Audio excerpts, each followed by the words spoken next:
बिस्मिल्लाहिर्रहमानिर्रहीम अस्सलाम वालेकुम।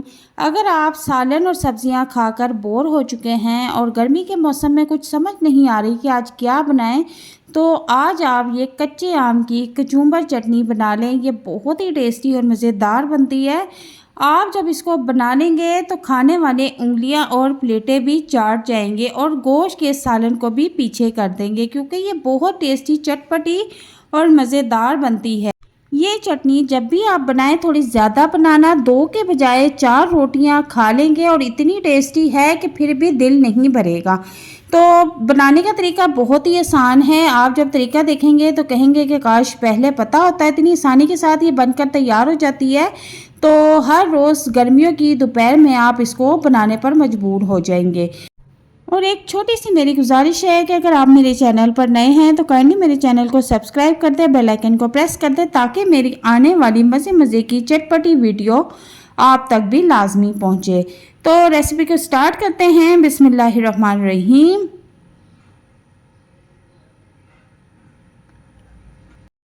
यहाँ पर कच्चे आम की कचूम्बर चटनी बनाने के लिए जो जो चीज़ें मुझे चाहिए हैं वो आप यहाँ पर स्क्रीनशॉट ले सकते हैं, और हर चीज़ की क्वांटिटी मैं आपको साथ साथ बताती जाऊँगी, आप नोट करते जाएं। तो रेसिपी को स्टार्ट कर लेते हैं। यहाँ पर मैंने 3 अदद कच्चे आम लिए हैं। आम का साइज़ आप देख सकते हैं कि ज़्यादा बड़ा नहीं है, बस दरमियाने साइज़ का है। तो इसको सेंटर से कटिंग करके इसकी जो गुठली है वो हम निकाल लेंगे। और इनको मैंने अच्छी तरह से वॉश कर लिया था, क्योंकि मैं इनको छीलने वाली नहीं हूँ और छिलकों समेत आज मैं इनकी रेसिपी तैयार करूँगी। अब हम इनको कद्दूकश कर लेंगे, और इस तरह का ग्रेटर हर घर में मौजूद होता है। इसी तरीके से आप इसके साथ बहुत ही आसानी से कद्दूकश कर लें। तो यहाँ पर मैंने सारे कच्चे आम जो है कद्दूकश करके रख लिए हैं, उनको एक साइड पे रख देंगे। अब यहाँ पर मैंने 3 अदद दरमियाने साइज़ के टमाटर लिए हैं। ऊपर से इनको कटिंग कर देंगे, एक्स्ट्रा पार्ट जो है वो हटा देंगे, और बाद में सेंटर से कटिंग करके इनको रख देंगे।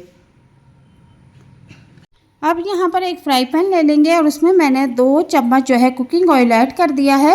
और कुकिंग ऑयल गर्म होने के बाद उसमें हम टमाटर इस तरह से रख देंगे। तो चूल्हे का फ्लेम जो है यहाँ पर हमने ज़रा मीडियम टू लो रखना है, और सिर्फ 1 मिनट के बाद अब इनकी साइड जो है हम चेंज कर देंगे। और आप देख सकते हैं कि एक साइड से जो है ये बिल्कुल नरम हो चुके हैं। इसी तरह हम दूसरे साइड से भी इनको नरम कर लेंगे। दूसरी साइड पे इनकी चेंज कर देंगे, क्योंकि वो भी जो है नरम हो चुकी है, और इनके ऊपर का जो छिलका है वो हम रिमूव कर देंगे। सारे टमाटरों के छिलके जो हैं वो हम हटा देंगे। और चूल्हे का फ्लेम यहाँ पर आपने नॉर्मल ही रखना है, और नॉर्मल फ्लेम पे ही अपने ये चटनी तैयार करनी है। तो जब छिलके हटाने के बाद इनको मज़ीद हम 1 से 1.5 मिनट तक पकाएंगे, ताकि ये मज़ीद नरम हो जाए और चटनी जो है वो हमारी टेस्टी बनकर तैयार हो। अब आपने क्या करना है कि चिमटे की ही मदद से इनको मैश कर लेना है।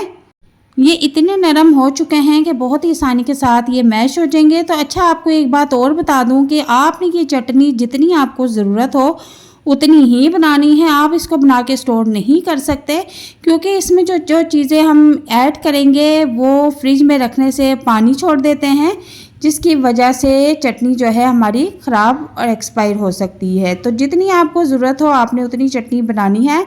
यहाँ पर इस तरह से टमाटर जो है मैश हो चुके हैं, और इनको बिल्कुल किनारे पर कर देना है। सेंटर में थोड़ी सी जगह मैंने छोड़ी है, और उसमें 1 चम्मच कुकिंग ऑयल ऐड कर दिया है। वो गर्म हो चुका है, तो 6 से 7 तुरियाँ लहसुन की इसमें ऐड कर देंगे। 2 अदद हरी मिर्चें बिल्कुल बारीक चॉप करके वो भी इसमें ऐड कर देंगे। अब इन दोनों को हमने अच्छी तरह से ऑयल में फ्राई करना है।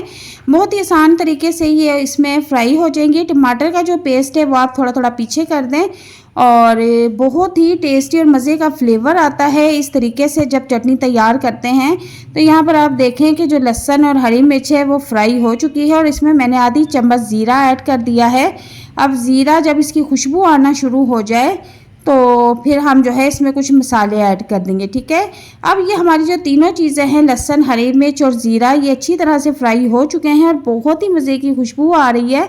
और अब मैं इसमें टेस्ट के मुताबिक नमक, मिर्च, मसाले जो है वो ऐड कर दूंगी। अगर आप ज़्यादा स्पाइसी खाते हैं तो आप इसमें मिर्च मसाला अपनी पसंद से रख सकते हैं, ठीक है। यहाँ पर मैंने बिल्कुल आधी से भी आधी चम्मच सुरख मिर्च, टेस्ट के मुताबिक नमक और चुटकी इसमें हल्दी ऐड की है, मिर्च, और यहाँ पर मैंने आधी चम्मच कुटी हुई मिर्च भी ऐड कर दी है। अब इन तमाम चीज़ों को तेल में फ्राई कर लेंगे, ठीक है, ताकि इनका कच्चापन जो है वो ख़त्म हो जाए। अब कच्चापन ख़त्म होने के बाद इसको अच्छी तरह से टमाटरों में मिक्स कर देंगे। मिर्ची का आपने बैलेंस रखना है। मैंने सुरख पिसी हुई मिर्च जो है वो बिल्कुल कम इस्तेमाल की है, ताकि इसमें हरी मिर्च और कुटी हुई मिर्च भी ऐड कर सकूं और तीनों का बैलेंस जो है वो बराबर रहे। अब इनको अच्छी तरह से मिक्स कर लें और जो कहीं मोटे मोटे टमाटर आपको नज़र आ रहे हैं उनको भी मैश कर लें। तो यहाँ पर आप देख सकते हैं कि जो टमाटर हैं वो अच्छी तरह से मसाले में मिक्स हो चुका है। और अब चूल्हे का फ्लेम यहाँ पर आप ऑफ कर दें और यहाँ पर बारीक कटिंग किए हुए 2 अदद बड़े साइज़ के प्याज मैंने रखे हुए थे और कच्चे आम जो कि हमने कद्दूकश करके रखे हुए थे वो भी इसमें ऐड कर देंगे। अब इन दोनों चीज़ों को ऐड करने के बाद इन तमाम चीज़ों को हम मिक्स कर देंगे। अच्छा, यहाँ पर हमने चूल्हे का फ्लेम जो है वो ऑफ़ कर दिया है। 1 अदद हरी मिर्च बारीक चॉप करके वो भी मैंने इसमें ऐड कर दी है। और आपने ये दोनों चीज़ें जो है चूल्हे का फ्लेम ऑफ करके इसमें ऐड करनी है। अगर आपने चूल्हा जलाए रखा तो ये दोनों चीज़ें जो है पानी छोड़ देंगी और आपकी चटनी ख़राब हो जाएगी। तो यहाँ पर देखें कि हमारी जो चटनी है वो मिक्स होने के बाद तकरीबन तैयार हो चुकी है।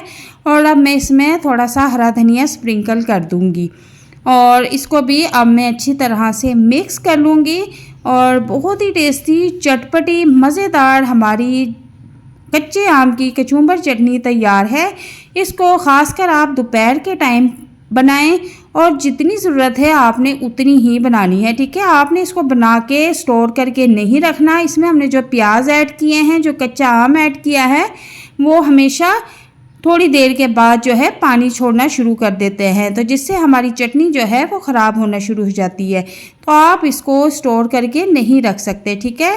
और इसके बाद आपको जितनी ज़रूरत हो आप इसको बनाकर इस्तेमाल करें। आप इस रेसिपी को बनाकर घर वालों के साथ, मेहमानों के साथ, फ्रेंड्स के साथ शेयर करें।